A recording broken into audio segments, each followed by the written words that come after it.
Donc, cette conférence ne sera pas une histoire du musée d'Aquitaine, mais vous verrez que ce projet s'appuie sur près de 400 ans d'enrichissement des collections et 400 ans d'histoire du site du musée d'Aquitaine. Pour celles et ceux qui ne sont pas forcément familiers avec des termes qui peuvent sembler abscons, chaque musée de France, il y en a environ 1200 qui sont reconnus par cette appellation. Chaque musée donc doit rédiger un projet scientifique et culturel qui est une sorte de document d'orientation d'une durée de 5 ans qui doit être validé à la fois par le ministère de la Culture et puis par l'autorité de tutelle du musée, ici en l'occurrence le conseil municipal de Bordeaux. Quelles sont les grandes lignes de ce projet du musée d'Aquitaine pour les 5 années à venir? Donc, je vous invite justement à partager en fait ce projet. Tout d'abord, il importe de situer ce musée. Donc, ce musée est installé cours Pasteur, en plein cœur d'une ville d'environ 250 000 habitants, au sein d'une métropole de plus de 800 000 habitants. Et Bordeaux, comme vous le savez, est la capitale de la région Nouvelle-Aquitaine, regroupement depuis 2016 des 3 anciennes régions d'Aquitaine, de Limousin et de Poitou-Charentes. Ensuite, il est utile de se préciser, et j'y reviendrai à plusieurs reprises, que ce document est le fruit d'un travail collectif de l'équipe du musée, d'un comité scientifique et de très nombreuses rencontres durant plus de 2 ans. L'essentiel de ce projet repose sur le bâtiment du musée d'Aquitaine. Ce musée, qui existe officiellement depuis 1963, s'appuie sur un programme écrit par Georges-Henri Rivière, directeur du Musée national des arts et traditions populaires, et par Louis Valency, le directeur du musée d'Aquitaine de l'époque. Le musée est abrité dans l'ancien palais des facultés. Celui-ci a été construit en 1886 par l'architecte Charles Durand pour installer les facultés des sciences et des lettres. L'adjoint au maire, Louis Liard, indique à l'architecte en 1880 : à ma connaissance, il n'est en France aucun édifice que vous puissiez prendre pour modèle. On le dit avec justesse, une faculté doit désormais être un atelier. De là, pour les lettres, des salles de conférences intimes, pour les sciences, des laboratoires de recherche pour les professeurs, des laboratoires d'études pour les étudiants, les salles de collection voisines de laboratoire, des salles de cours aussi nombreuses que les divers enseignements de la faculté, enfin une vaste bibliothèque qui donc se situait au centre de ce bâtiment. Ce programme, établi par un professeur et élu bordelais qui deviendra directeur de l'enseignement supérieur et de la recherche de la Troisième République à la fin du XIXe siècle, a permis la construction d'un vaste ensemble de près de 29 000 m², soit pratiquement 3 hectares, sur 6 niveaux, couronné par une présentation à l'exposition universelle de Chicago en 1893. Ici, vous avez une vue de cette exposition universelle. Et donc, le gouvernement français avait choisi de présenter notamment ce palais des facultés comme un fleuron de l'architecture universitaire et vraiment un prototype de ce que serait l'université de demain. Ce vaste bâtiment d'architecture néoclassique, encore trop méconnu, était un lieu de diffusion du savoir d'une grande fluidité. Après le départ des facultés sur le campus de Pessac, Talence et Gradignan à partir de la fin des années 60, le musée d'Aquitaine sera en chantier jusqu'à son ouverture au public en 1987. Mais le musée d'Aquitaine, c'est aussi 2 autres musées. Le Centre national Jean Moulin, qui a été rattaché au musée d'Aquitaine en 2006, et le musée Goupil, créé en 1991 et installé au musée d'Aquitaine depuis 1998. Le Centre national Jean Moulin, c'est une collection de près de 10 000 objets, œuvres et documents, essentiellement de la Seconde Guerre mondiale. Voici par exemple une lettre de dénonciation contre quelqu'un qui cachait des explosifs, lettre qui a probablement été interceptée par un gendarme qui alerte la personne dénoncée. Le Centre national Jean Moulin est fermé depuis 3 ans, après une très riche politique d'exposition temporaire, car le bâtiment qui abrite le musée est actuellement en mauvais état. Quand vous passez devant, vous avez vu sans doute des travaux donc, de reprise complète en fait, de la toiture de ce bâtiment du 19e siècle. Cette fermeture ne l'empêche pas de travailler sur ses collections et de les diffuser auprès du public. Le musée Goupil, quant à lui, porte le nom d'un galeriste et éditeur d'art du 19e siècle, Adolphe Goupil, qui disposait d'une usine de 120 ouvriers qui ont reproduit des millions d'images d'art à Asnières, près de Paris. Adolphe Goupil était propriétaire aussi de 6 galeries, donc à Paris, Berlin, Londres, Bruxelles, La Haye et New York, et de 32 points de vente. Il y avait 32 points de vente à travers le monde. Donc c'est une collection extraordinaire qui nous parle du goût et de la diffusion de l'art au 19e siècle dans toutes les couches de la société. Cette collection, conservée dans les réserves du musée d'Aquitaine, comprend près de 70 000 estampes et photographies. Le projet du musée d'Aquitaine pour les 5 années à venir vise à mettre en résonance notamment ces trois collections. Alors, les collections, pour revenir au musée d'Aquitaine, stricto sensu, compte environ 1,3 million de pièces qui couvrent 400 000 ans d'histoire. Là, vous avez un petit échantillonnage en fait, de la variété, de la diversité de ces collections.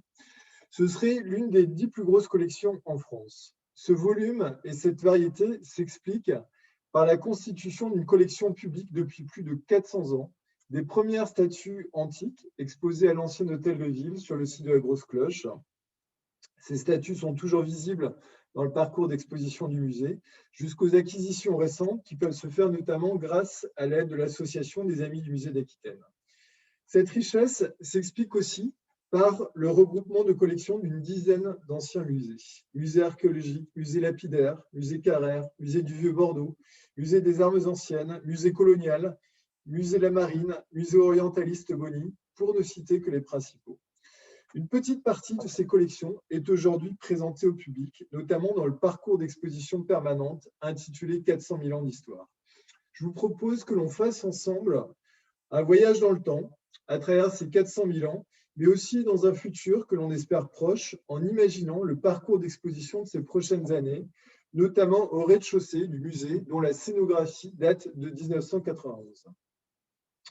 Le fil conducteur de ce parcours, ce sera la question des échanges, grâce notamment à l'ouverture sur l'océan Atlantique et à la qualité du réseau hydrographique de Nouvelle-Aquitaine pour les communications fluviales.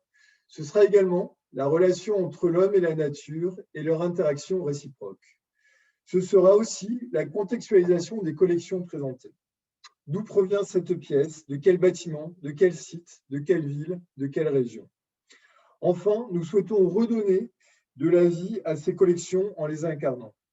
Ces objets ont été fabriqués, vendus, utilisés pour de multiples usages par des hommes, des femmes et des enfants. La recherche scientifique et la documentation de ces collections permettront justement de pouvoir faire parler, de pouvoir faire en sorte que ces objets puissent être des témoins donc, de notre histoire. Et nous souhaitons aussi également donc, pouvoir présenter des parcours de vie et offrir au public une représentation plus diverse de nos sociétés à travers justement ces collections et à travers l'incarnation de ces collections. Enfin, nous souhaiterions présenter au cœur de chaque dispositif muséographique des pièces et ensembles monumentaux qui peuvent aller jusqu'à des œuvres d'artistes contemporains, permettant à la fois une rencontre esthétique, didactique et sensible. Nous souhaitons également poser 3 questions à nos objets.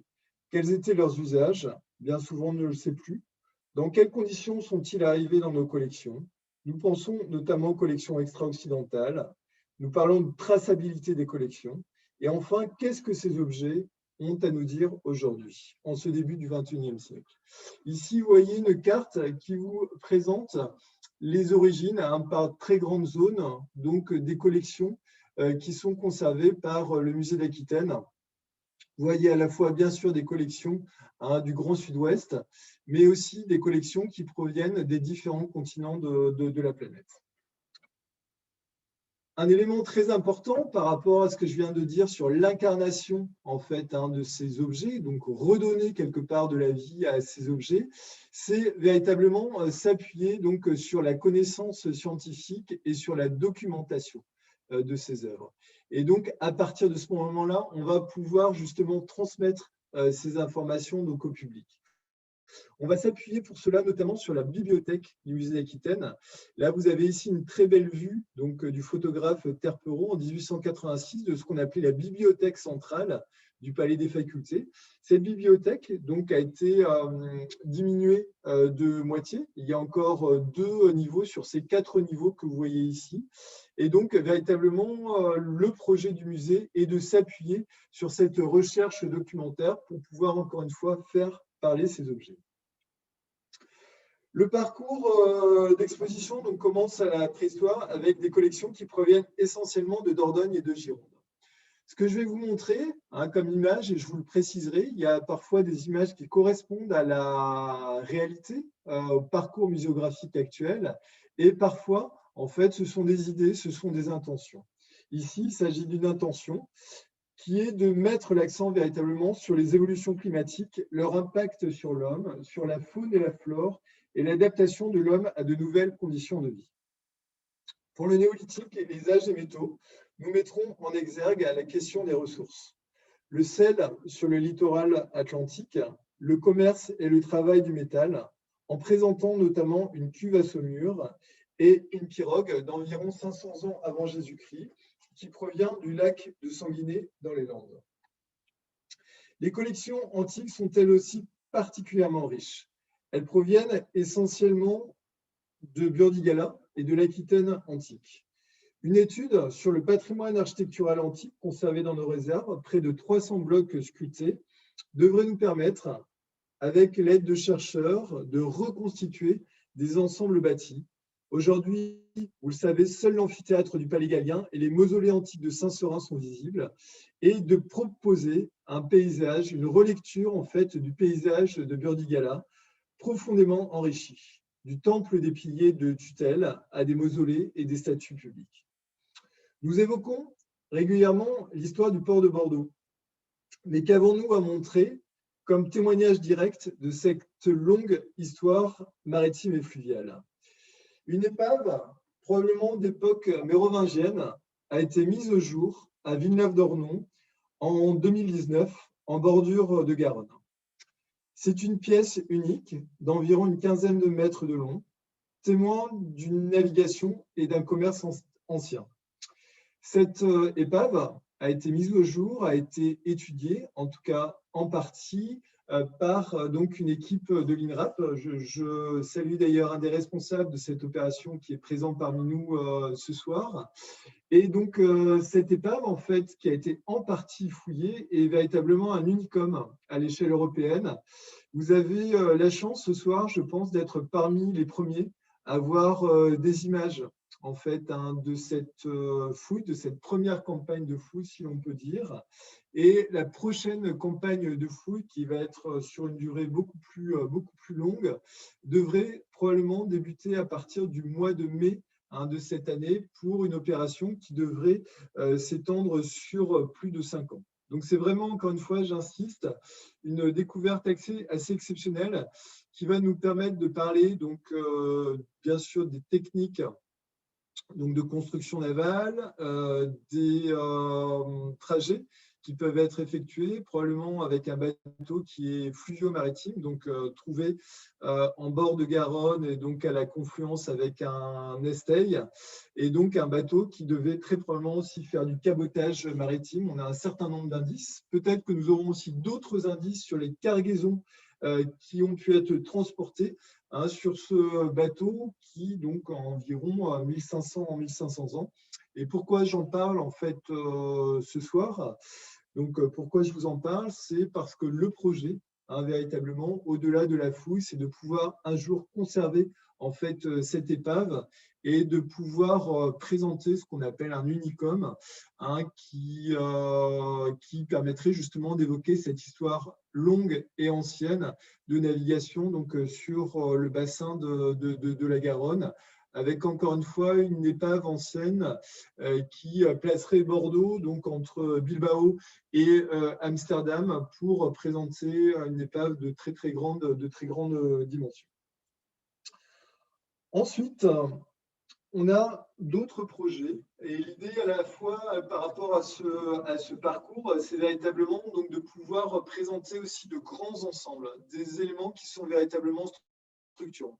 Ici, vous avez en fait une vue de synthèse qui permet donc d'évoquer la possibilité de présenter en fait les restes du cloître gothique de la cathédrale de Bordeaux, donc, qui est située à quelques encablures du musée d'Aquitaine. Donc, de pouvoir donner une idée un petit peu de ce cloître gothique. Et donc, c'est un projet que l'on mène en partenariat donc, avec le ministère de la Culture, donc avec le service des monuments historiques de la DRAC Nouvelle-Aquitaine et l'architecte en chef des monuments historiques. Enfin, comme vous le savez, une fouille archéologique programmée est menée actuellement sur le tombeau présumé de Michel de Montaigne. On voit ici donc une vue ancienne du cénotaphe de Michel de Montaigne avec la partie qui était visible, qui était installée donc dans le hall, dans la salle des pas perdus du Palais des Facultés. Cet ensemble est sans doute le centre de gravité de ce projet de musée monde dont je vous parle ce soir, à plusieurs titres. Michel de Montaigne donc, a été inhumé en 1593 à cet emplacement, donc sur le site du musée, dans l'ancien couvent des Feuillants. C'est un auteur d'actualité car sa philosophie humaniste et pragmatique que l'on retrouve dans ses essais sont intemporels. Michel de Montaigne est un Périgourdin, est un Bordelais, les pieds ancrés dans le sol aquitain et sa pensée pétrie d'ouverture vers l'autre. Enfin, l'architecte du Palais des Facultés, Charles Durand, a placé le tombeau et le cénotaphe de Michel de Montaigne au centre de cet édifice, de manière très symbolique.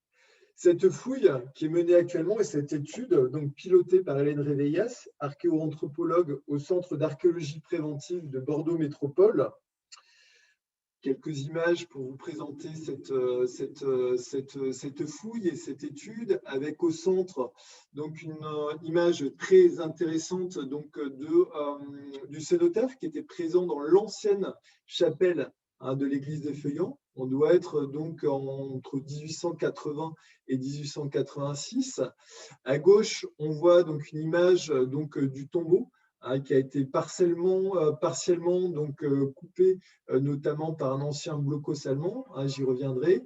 On voit l'ouverture donc de ce tombeau, l'ouverture, donc c'est un petit peu comme un système des poupées russes, l'ouverture donc de ce cercueil qui porte une plaque en cuivre doré que l'on voit apparaître, donc portant la mention Michel de Montaigne. Là, on est vraiment sur un témoin direct de l'inhumation de 1886 et à l'intérieur donc de ce cercueil a été retrouvé un sarcophage en plomb, donc avec une dépouille qui actuellement donc fait l'objet d'une étude pluridisciplinaire menée par une quinzaine de spécialistes. Cette fouille, en fait, au-delà de la vérification qu'il s'agit bien du corps de Michel de Montaigne, soulève de nombreuses questions. Ce que je vous propose, donc, c'est vraiment de descendre ensemble, marche après marche, dans les sous-sols du musée d'Aquitaine. Le musée, qui a ouvert ses portes en 1987, était auparavant le siège de la communauté d'agglomération de Bordeaux. Puis, donc, étaient installées à cet endroit-là donc les facultés des sciences et des lettres, occupé un temps, comme je vous le disais, ce sous-sol par un blocos allemand, jamais terminé. Puis, le Palais des Facultés, inauguré en 1886, construit sur l'emplacement du lycée de Bordeaux. Puis, remontons encore un peu plus le temps, un ensemble de couvents, dont celui de Feuillants, où a été inhumé Michel de Montaigne. Puis, remontant encore, une fortification médiévale, délimitée par des fossés, à l'emplacement du cours Pasteur et du cours Victor Hugo. Puis, un site antique, à proximité d'un ancien temple dédié à la divinité Mitra.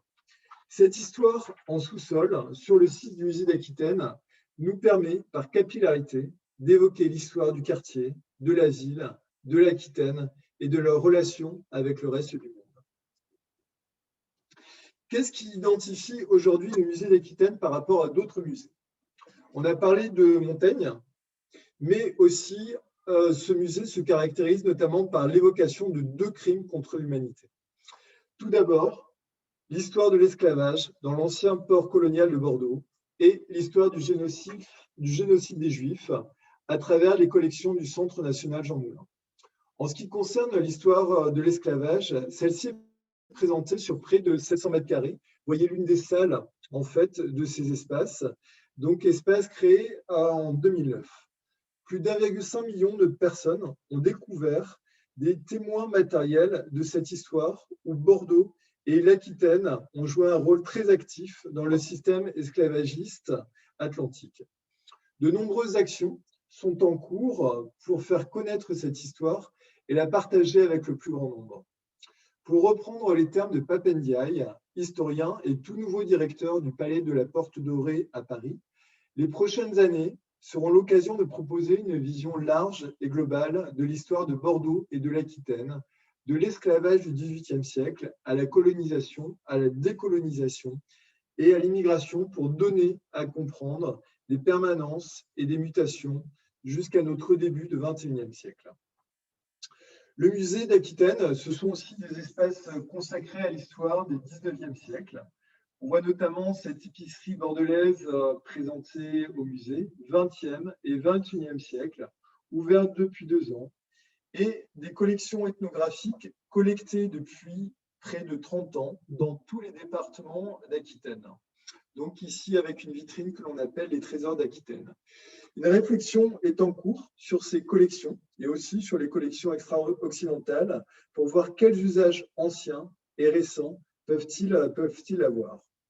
Enfin, et je les ai déjà rapidement évoqués, le musée d'Aquitaine, ce sont des collections extra-occidentales originaires d'Afrique, d'Océanie, d'Asie et des Amériques.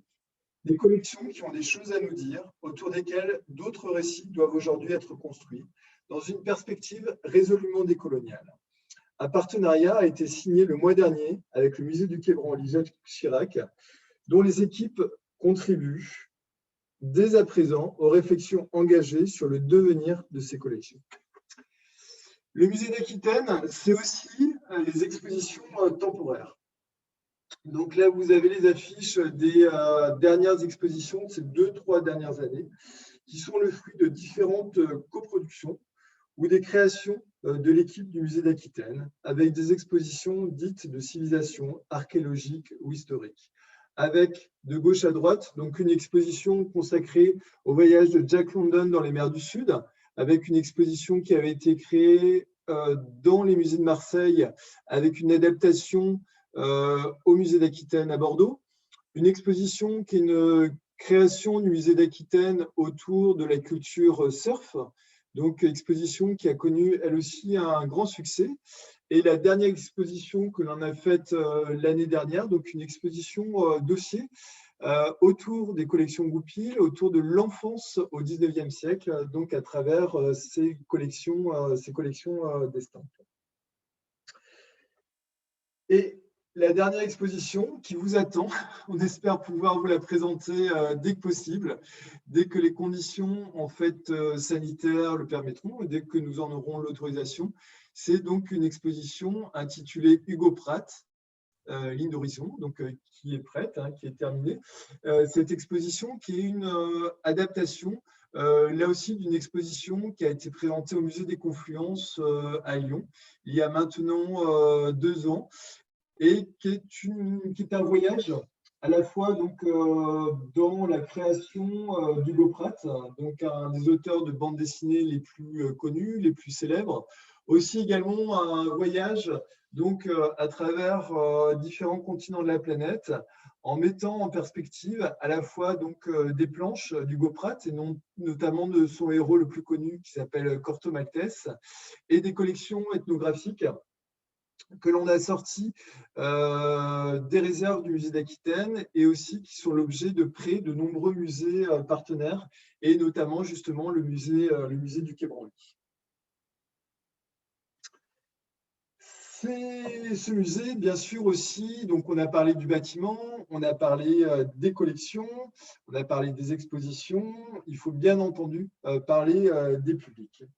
Plus de 150 000 visiteurs, voire 200 000 avant le Covid, en incluant la fréquentation du Centre national Jean Moulin lors de sa dernière année d'ouverture. Un musée sans visiteurs n'a pas grand sens. Nous en faisons aujourd'hui la triste expérience depuis presque 4 mois maintenant. Alors, pour évoquer donc les publics et les perspectives pour les 5 prochaines années. Donc, le document que l'on a proposé au conseil municipal s'arrête longuement sur eux et donc sur vous avec quelques axes forts.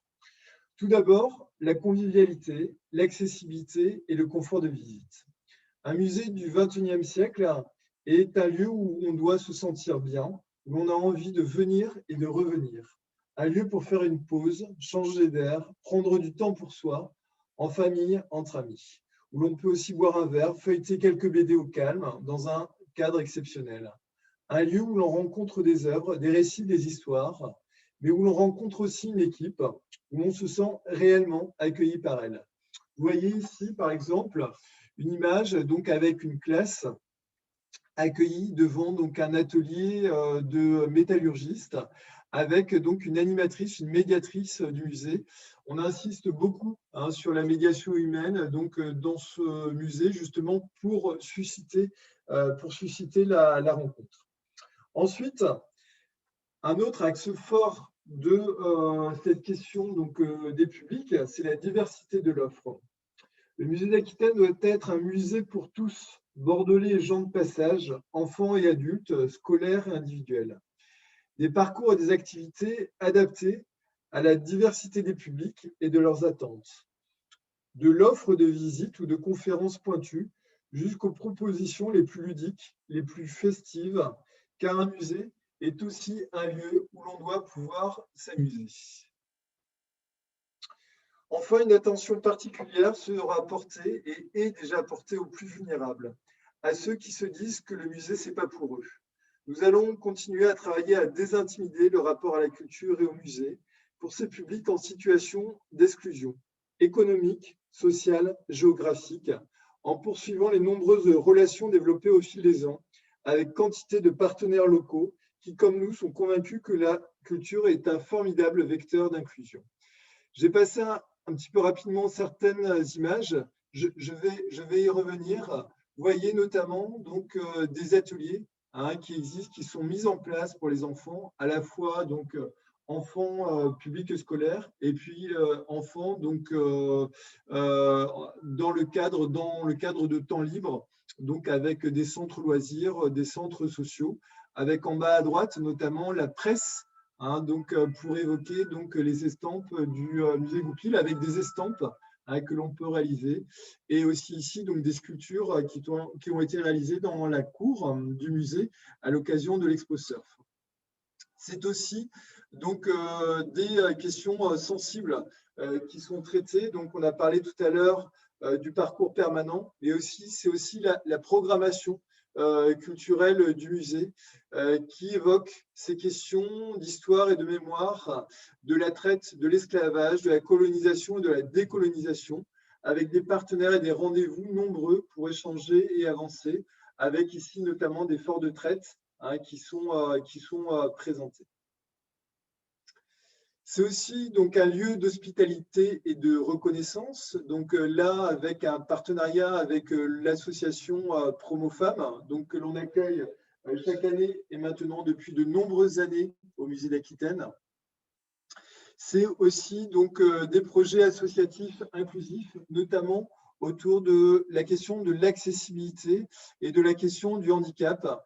Ici, donc, vous voyez une personne qui est en train de participer à la réalisation d'un facsimilé d'une rosace médiévale que l'on présente dans le musée pour intégrer en fait un projet très très ambitieux d'un parcours tactile, d'un parcours sensoriel pour les non-voyants, mais aussi pour tous les publics, donc avec un parcours qui sera donc sur les 5000 m² du parcours d'exposition, avec 29 stations qui vont couvrir donc les 400 000 ans d'histoire, avec des éléments à toucher, des éléments à sentir, parfois des éléments aussi à voir, de nombreuses maquettes tactiles.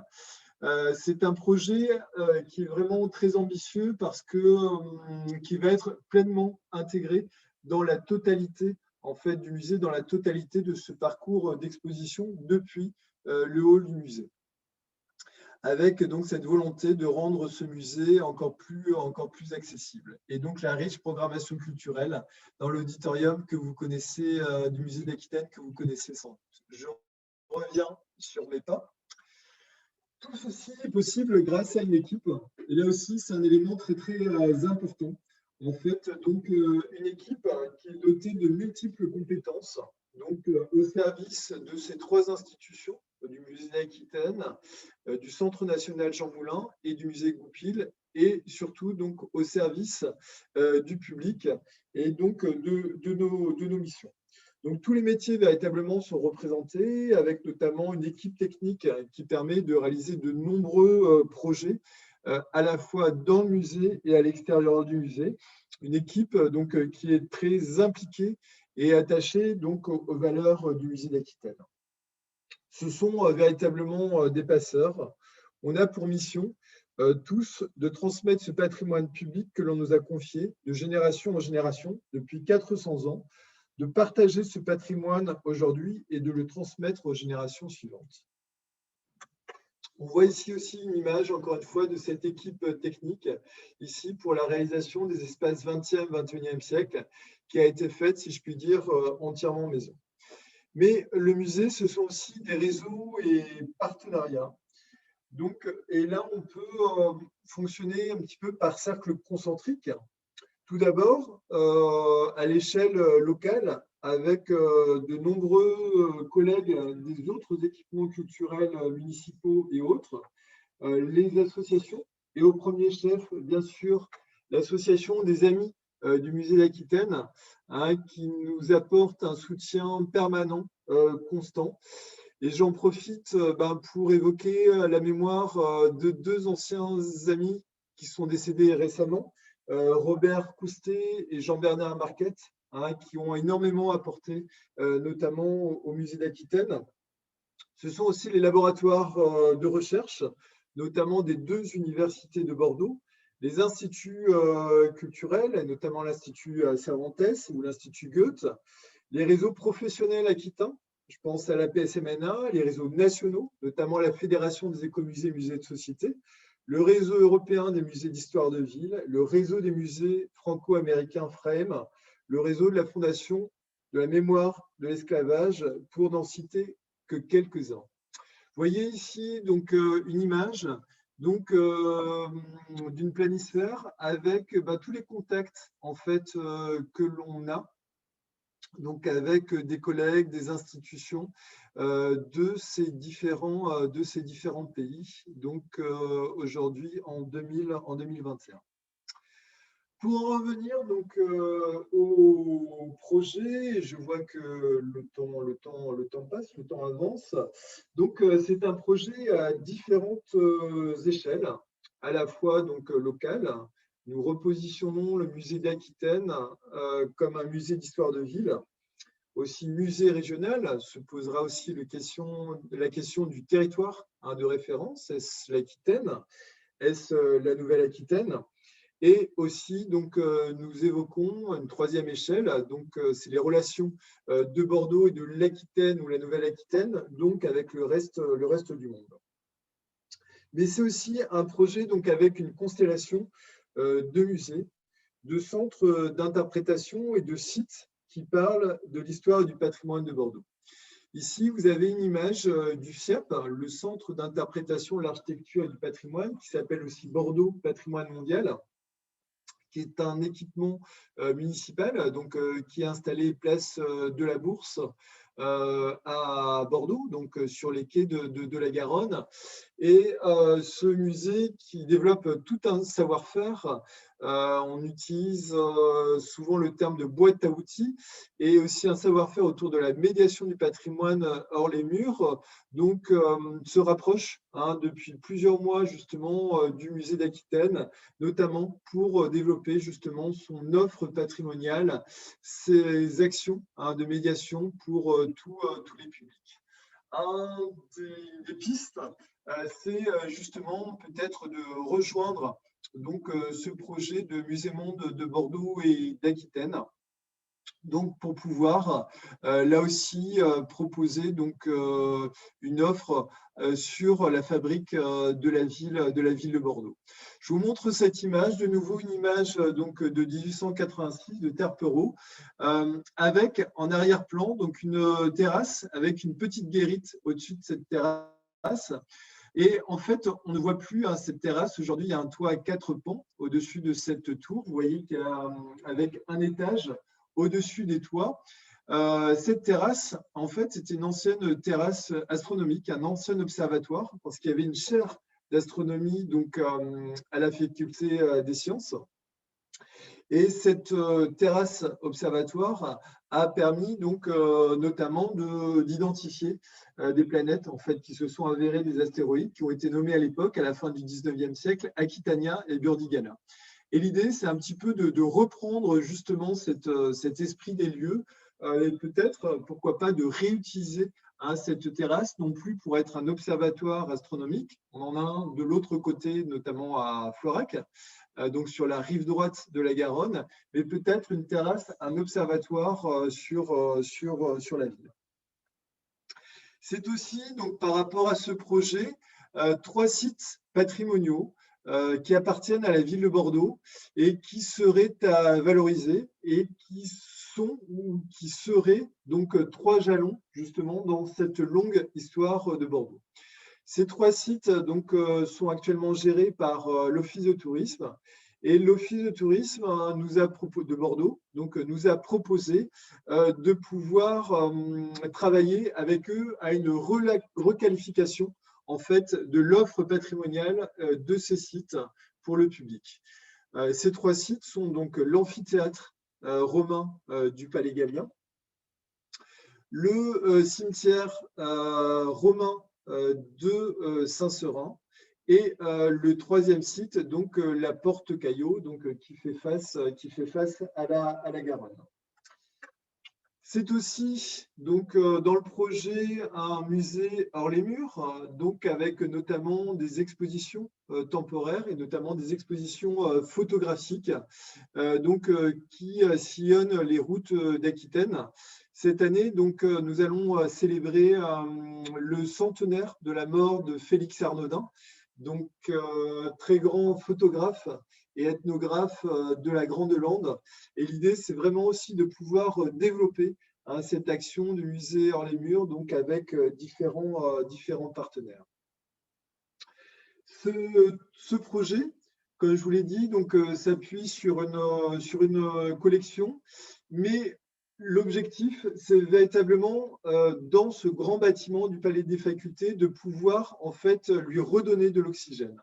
Nous avons 38 mètres carrés, environ 60% de la superficie de ce bâtiment est occupée par des réserves. Nous avons également des réserves à l'extérieur du bâtiment, donc sur le site de la Palue, pas très loin du pont d'Aquitaine, donc des réserves de 2500 mètres carrés. Donc l'idée véritablement, c'est de pouvoir développer en fait ces réserves externes pour pouvoir sortir les collections du Palais des Facultés pour pouvoir gagner des milliers de mètres carrés donc, sur ces collections.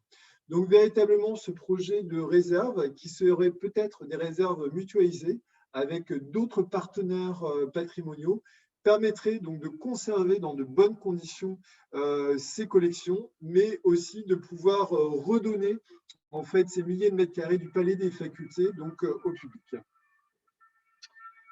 On voit ici donc quelques lignes forces en fait de ce projet, de ce quadrilatère donc du Palais des Facultés, avec notamment des espaces ouverts sur le paysage urbain, C'est souvent une observation de nos visiteurs en disant mais tout est fermé, il n'y a pas forcément de fenêtre ouverte sur la ville. Donc l'idée, c'est justement de recréer en fait des points de vue sur la ville. L'idée, c'est aussi de pouvoir reconquérir ou conquérir les terrasses, donc sur les toits du musée d'Aquitaine, peut-être d'imaginer des jardins, donc ce qu'on a appelé des jardins atlantiques, donc des jardins qui évoquent en fait ces cultures d'Aquitaine avec des plantes, des fruits, des légumes qui viennent du monde entier. On les connaît tous et ils participent à l'identité de cette Aquitaine. C'est le pruneau d'Agen, c'est la tomate de Marmande, c'est le piment d'Espelette, qui sont véritablement des emblèmes de notre territoire, mais en fait, ces plantes viennent toutes d'ailleurs et ont été véritablement donc adaptées sur les sols aquitains. C'est une bibliothèque rénovée, donc qui retrouverait en partie son volume initial, avec notamment l'éclairage zénithal qu'il y avait en 1886 et qui sera véritablement donc, le centre de ce projet du musée d'Aquitaine. C'est ouvrir un café, donc qui nous manque pour véritablement créer un espace de convivialité. On l'espère aussi avec des produits issus d'Aquitaine et de pouvoir aussi développer un nouvel auditorium. Donc nous avons actuellement un auditorium de 200 places mais qui est un petit peu vieillot. Et donc, l'idée, c'est véritablement de pouvoir proposer toute une gamme en fait, d'offres culturelles, des projections de cinéma, des conférences, bien sûr, des spectacles, de la musique dans de très, très bonnes conditions. Voici une vue donc, du Palais des Facultés, du musée d'Aquitaine donc aujourd'hui. Vous voyez que le bâtiment n'a pas vraiment changé, en tout cas dans son aspect extérieur. Ici, nous sommes situés cours Pasteur. Et je vais finir ma présentation de ce projet pour les 5 prochaines années par cette citation qui, je trouve, va bien au projet donc, de ce musée monde de Bordeaux et d'Aquitaine. C'est une citation de Georges-Henri Rivière, donc de 1961, qui est un petit peu notre papa à tous, donc professionnel des musées d'histoire, des musées de société. Sans me priver de mettre l'accent sur l'ethnographie, je me suis attardé sur l'archéologie, sa sœur, j'ai louché sur l'art, et ce qui était revenir en un sens sur les 2 premières de ces disciplines, j'ai rêvé d'histoire. Je vous remercie beaucoup de votre attention.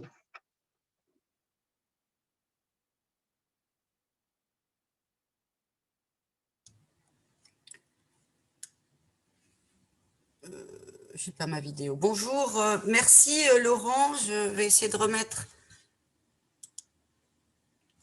Merci Laurent pour cette présentation, présentation du musée d'Aquitaine de demain. Nous avons hâte de voir tous ces beaux projets réalisés. Un projet peut-être en fait très ambitieux, mais dont la ville de Bordeaux mérite vraiment, et ce musée en particulier, puisque je le rappelle, le musée d'Aquitaine est un des plus grands musées d'histoire sur le territoire national. Je vais laisser la parole maintenant à Marion Blanchet pour poser les questions que vous avez probablement envoyées par le chat au cours de cette conférence. Alors, pour l'instant, il n'y a pas de questions posées sur le chat, mais donc c'est le moment si vous souhaitez poser des questions. Je crois qu'on a encore un petit peu de temps pour pouvoir échanger avec Laurent. Alors, en attendant peut-être que les questions arrivent via les discussions écrites, j'étais très intéressée par la découverte de cette épave de Villenave-d'Ornon. Et peut-on imaginer qu'elle sera présentée dans le parcours du musée, ou bien cela est-ce totalement une utopie au vu des difficultés de la conversation? Non, non, en fait, c'est vraiment le souhait, je pense, de l'ensemble des parties prenantes, et notamment du ministère de la Culture, qui a décidé de mener à bien donc une nouvelle campagne archéologique sur cette épave. Donc, on a étudié la faisabilité technique de pouvoir présenter cet objet patrimonial de très grande dimension. Je le rappelle, on est sur donc, une épave de près d'une quinzaine de mètres de long, sur 5 mètres de large. Donc, techniquement, en fait, on a la possibilité de pouvoir présenter cette épave dans l'enceinte du musée d'Aquitaine. Et après, se poser la question de la conservation de ces vestiges. C'est un patrimoine qui est extrêmement délicat parce qu'aujourd'hui, donc, les bois, on l'a vu sur les images, sont en très très bon état de conservation, mais ils sont pris en fait dans un milieu complètement saturé en eau. Une fois que ces bois vont être sortis, si on ne procède pas à une conservation, à une réimmersion de ces bois, en fait, ces bois seront très rapidement détruits et déformés parce qu'avec les phénomènes d'évaporation de l'eau, donc il va y avoir vraiment une torsion en fait et une destruction de ces bois. Donc voilà, l'idée c'est vraiment de travailler sur un projet global qui va prendre plusieurs années de la fouille de cette épave, des analyses donc de l'ensemble en fait du produit de cette fouille, un petit peu comme la fouille sur le tombeau de Michel de Montaigne, et travailler vraiment sur l'ensemble de la chaîne patrimoniale avec la conservation, la présentation et l'exposition, on l'espère, pour le public. Ça serait vraiment comment dire, à la fois probablement un emblème pour ce territoire de Bordeaux et peut-être encore plus pour le territoire de Bordeaux Métropole, pour ces 28 communes qui sont réparties de part et d'autre en fait de la Garonne, et aussi donc un élément d'attractivité, de rayonnement très très important pour la ville de Bordeaux. Merci Laurent, je laisse la place à Marion. Oui, alors les questions arrivent. Une première question, Laurent, où est le musée Goupil? Si tu peux peut-être repréciser ce qu'est le musée Goupil et où il se trouve. Alors, le musée Goupil, au départ, quand il a été créé en 1991, était situé cours du Médoc. Et en 1998, donc ce musée qui est un musée municipal, donc musée de France, en 1998, ce musée a été déplacé au musée d'Aquitaine, dans l'ancien palais des facultés. Aujourd'hui, c'est un musée qui n'est plus visible. C'est un musée qui est fermé donc au public depuis 1998 et qui n'est visible que par des expositions temporaires, comme l'exposition sur l'enfance dans les collections Goupil, qui a été présentée l'année dernière, ou via donc, le site internet, via des collections qui sont numérisées. Donc aujourd'hui, les collections sont conservées dans une des réserves du musée, sur le site Cours Pasteur, avec véritablement donc, cet objectif de réouverture de ce musée Goupil dans l'ancien palais des facultés. Je suis passé assez rapidement justement sur cet ensemble. Aujourd'hui, comme je le disais, donc le musée d'Aquitaine, c'est 3 musées, dont 2 qui sont fermés au public. C'est peut-être aussi demain, comme je l'évoquais, donc un rapprochement, un regroupement aussi avec le Centre d'interprétation de l'architecture et du patrimoine, c'est-à-dire donc 4 établissements. L'idée, c'est véritablement de conserver, voire de développer la richesse, la diversité et l'identité de chacun de ces musées. L'idée, c'est pas de faire voilà, comment dire, de tout normaliser, de tout standardiser. Bien au contraire, je pense que c'est vraiment une richesse, cette variété donc, de ces témoins de l'histoire et du patrimoine. Donc l'idée, ça serait de rouvrir en fait le musée Goupil dans ce qu'on appelle un period room. Le palais des facultés, donc le bâtiment actuel du musée d'Aquitaine, est un bâtiment, je l'évoquais, de 1886. Dans ce bâtiment, il y a notamment un ancien appartement qui est l'appartement en fait du ou de la bibliothécaire.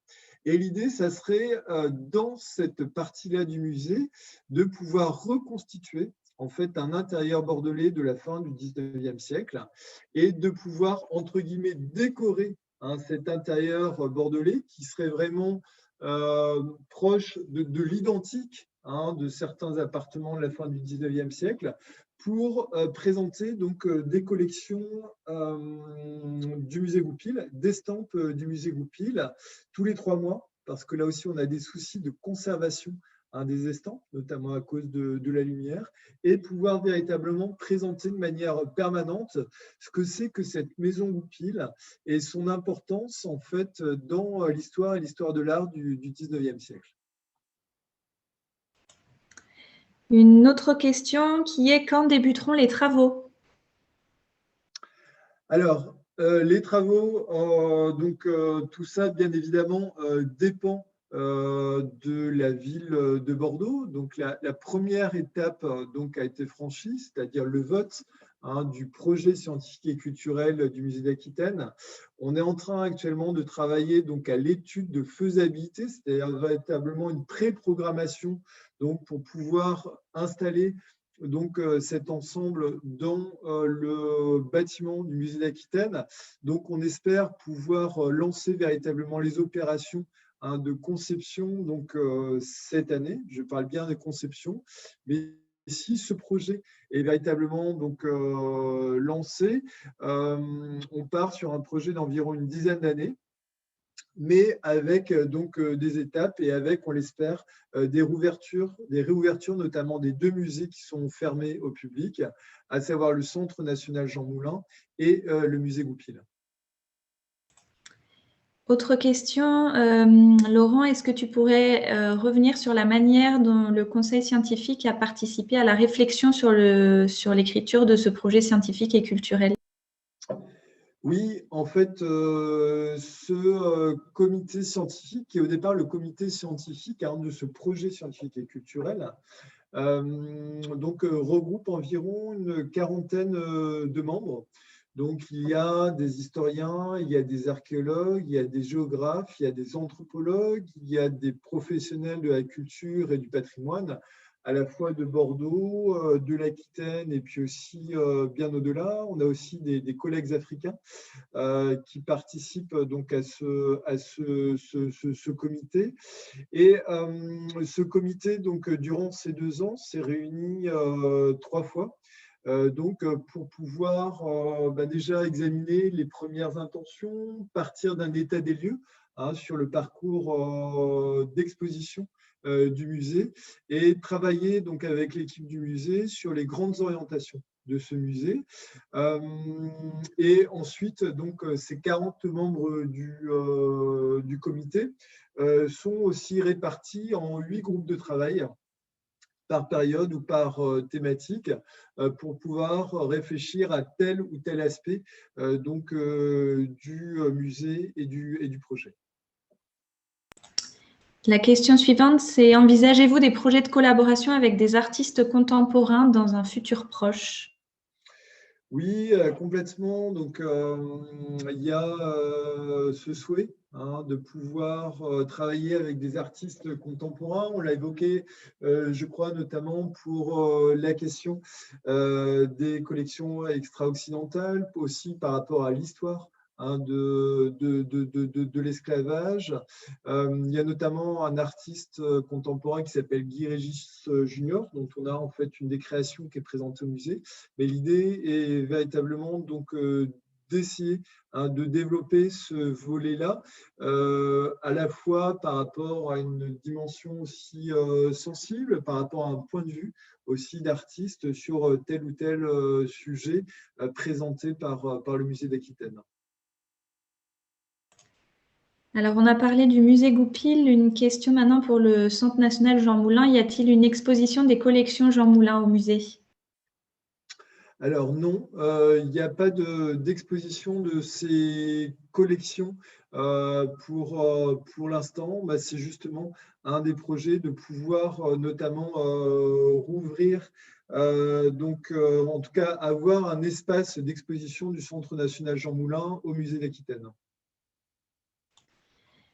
Je vais lire donc l'intervention de Malika Boudelal qui dit: merci Laurent pour cette présentation. Elle nous donne de belles orientations pour nous autres musées qui s'interrogent sur leur devenir. Il semble qu'historiquement, le musée d'Aquitaine est nourri de recherche et de muséologie. peut-on, en suivant le modèle du musée d'Aquitaine, penser le musée de demain sans ses deux pieds, légué par Georges-Henri Rivière? Non, non, non, c'est effectivement, il y a cet héritage très, très important de Georges-Henri Rivière. Donc, j'ai notamment évoqué la rédaction de ce programme par Georges-Henri Rivière et par Louis Valency, donc un ancien directeur du musée d'Aquitaine. Je pense que là aussi, toutes les équipes du musée, aussi avec les précédents directeurs, se sont nourris de cette réflexion, mais pas que, et aussi en faisant une sorte de devoir d'inventaire ou de droit d'inventaire sur des évolutions aussi de ce musée. Un musée d'histoire, un musée de société comme le nôtre, c'est aussi un musée qui est quelque part le reflet de la société et de l'époque dans laquelle il est. Donc l'idée, bien sûr, c'est de pouvoir continuer à se nourrir de cette historiographie, mais aussi de pouvoir la faire évoluer donc, au service des publics. La question suivante est posée par Romain, qui est lycéen au lycée Pape Clément à Pessac et qui dit « Beaucoup de lycéens ignorent l'accessibilité du musée pour les jeunes, gratuité pour les moins de 18 ans et aussi sa grande richesse. Que faudrait-il faire pour attirer les lycéens vers la culture qui est très enrichissante? Par exemple, la colonialisation et la décolonisation sont au programme d'histoire de première et terminale. Et puis la question suivante, peut-être tu vas répondre en même temps. Le musée a-t-il des projets et des budgets pour les adolescents en liaison avec les centres d'animation ou autres? Donc la question des jeunes. Sur la première question, alors c'est vrai qu'en général, dans les musées, ce public d'adolescents, on ne le voit pas forcément trop ou suffisamment. On aimerait pouvoir accueillir plus d'adolescents ou de jeunes adultes. Donc, ça se fait par le biais de programmes éducatifs, mais là, ce sont des publics entre guillemets captifs. Donc, c'est des enseignants qui décident de venir. Donc, et on a une belle fréquentation de publics scolaires, de publics de collégiens, de lycéens et d'étudiants. Mais l'idée, c'est aussi qu'ils viennent de leur propre chef, donc au musée. L'exposition, la déferlante surf, donc, nous a permis de voir arriver de nouveaux publics et de jeunes publics. Justement dans le musée, on essaye de proposer différentes choses. C'est un des vrais sujets, de voir comment arriver à toucher plus le jeune public. Donc on s'efforce de le faire, mais je crois qu'il ne faut pas qu'on le fasse seul, justement, et qu'on le fasse avec ce jeune public. Donc voir de quelle manière. Une dernière question, est-ce que la bibliothèque du musée a des projets particuliers? Alors, la bibliothèque du musée, déjà, elle a un projet immédiat qui est de pouvoir accueillir la bibliothèque du Centre national Jean Moulin. Donc, ça va se faire ces prochaines semaines ou ces prochains mois. C'est aussi peut-être de pouvoir plus avoir des actions de médiation et d'information sur la bibliothèque. C'est une bibliothèque, bon alors aujourd'hui elle n'est pas ouverte comme le musée, mais c'est une bibliothèque qui est en accès libre. Et on se rend compte que c'est une bibliothèque qui est trop peu connue.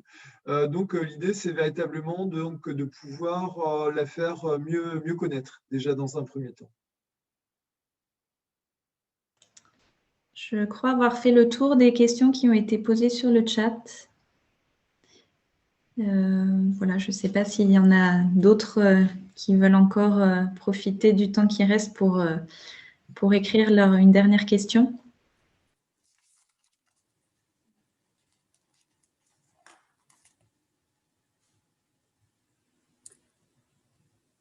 Je pense que nous avons répondu à toutes les questions qui ont été écrites sur le chat. Il me reste, au nom des amis du musée d'Aquitaine, cher Laurent, te remercier pour cette présentation, cet éclairage du musée de demain. Merci à vous tous d'avoir été si nombreux à écouter notre visio de ce soir. Si vous êtes intéressés par nos présentations, je vous donne rendez-vous à noter donc sur vos tablettes, jeudi 11 à 18h30. Nous recevrons le professeur Jobert, qui est le directeur du comité scientifique de l'équipe scientifique de la grotte de Cussac. Cette grotte préhistorique a été découverte en Dordogne et il viendra jeudi nous présenter l'ouvrage qui vient d'être édité aux éditions Confluence à propos de cette grotte que vous ne pourrez jamais voir puisqu'elle est fermée totalement au public et vous le comprenez pour des raisons de sécurité et de conservation surtout. Merci encore et bonne soirée à tous. Il me reste… Petite précision, pardon, par rapport à ceux qui sont intéressés sur ce projet, un musée monde de Bordeaux et d'Aquitaine, il est accessible sur le site internet du musée d'Aquitaine. Bon. Merci à toute l'équipe du musée qui nous a permis d'organiser cette soirée et à bientôt pour de nouvelles aventures sur l'histoire de l'Aquitaine et de la Nouvelle-Aquitaine.